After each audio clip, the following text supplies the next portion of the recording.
Hey guys, this is Samir for ThinkDigit, and today we're at the launch event of the LG G2. This is LG's new flagship smartphone. It's available in a few markets and it is launching and available in India today. 41,500 for the 16 GB and 44,500 for the 32 GB variant.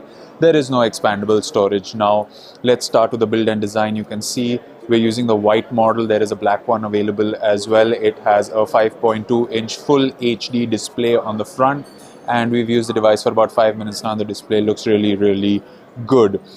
Great thing is, under the hood it houses a 3000 mAh battery, but the design change that LG is touting with this phone is the fact that your controls rest below the camera. You have a power button right in the center here with a volume knob above and below it. The volume knob at the bottom also doubles up as your shooting button for the camera, and the volume knob at the top for the quick memo application. The 13 megapixel camera at the back also boasts of optical image stabilization, and it has a flash as well. The phone is really slim, light and comfortable to hold, what we've come to use it so far, and the placement of the button is somewhat intuitive, especially when you are using the phone. So rather than using your thumb or fingers to unlock the device on other devices which we've seen, you can use your forefinger, which seems a little bit more natural. Coming to the added features which LG has used in its phone, like you can see, you can knock on the display and it comes on.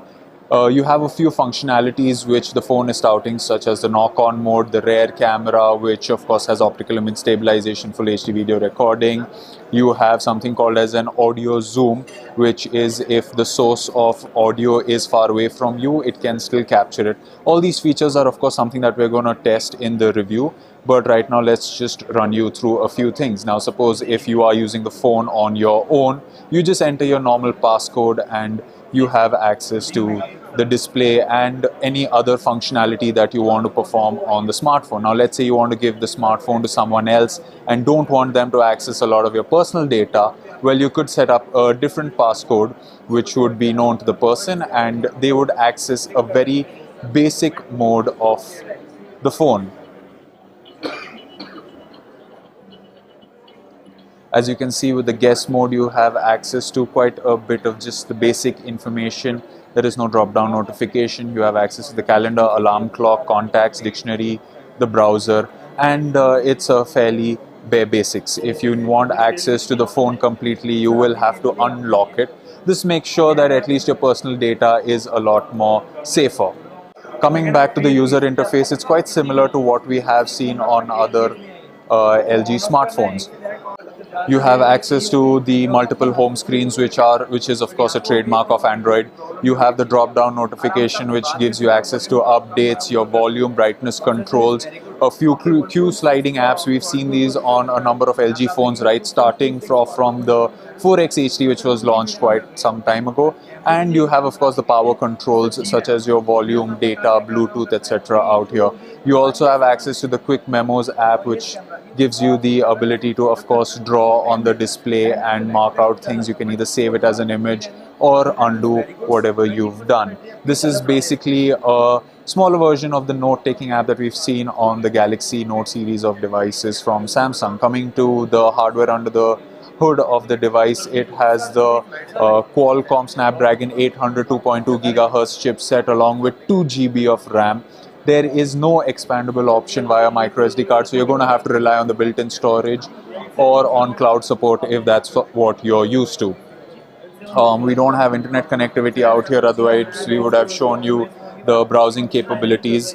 The keyboard seems fairly comfortable to type on. You have the keyboard with numeric control, so it's not stock Android. It's something that LG has overlaid with its own keyboard. It is quite comfortable to hold and type on, especially considering the size of the device.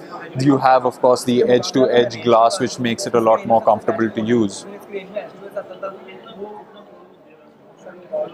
So as you can see, the keyboard here is something that's relatively comfortable.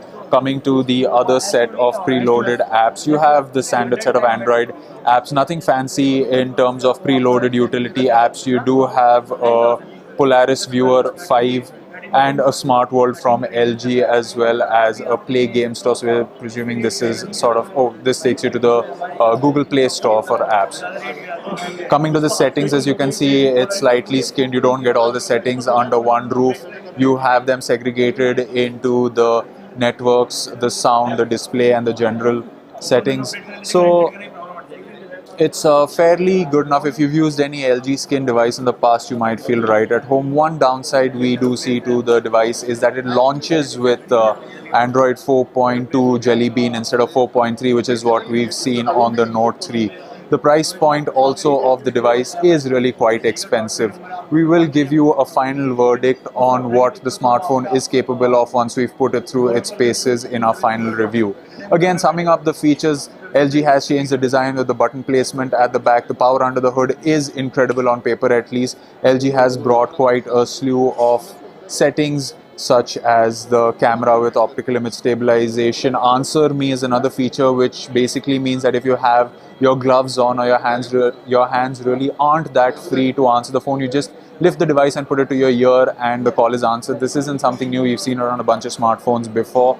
But the features of the camera, such as the audio zoom while recording, the optical image stabilization, knocking, and how the gesture controls generally work in real-world usage is something we will speak on once we've had the device for review. For right now, it looks like LG has done quite a good job with the design and features on offer on the G2, even though the smartphone is really premium priced at the 40,000 price point and above for the 16 and 32 GB variant. Stay tuned for the complete review of the LG Optimus G2 on ThinkDigit once we get the device in our labs.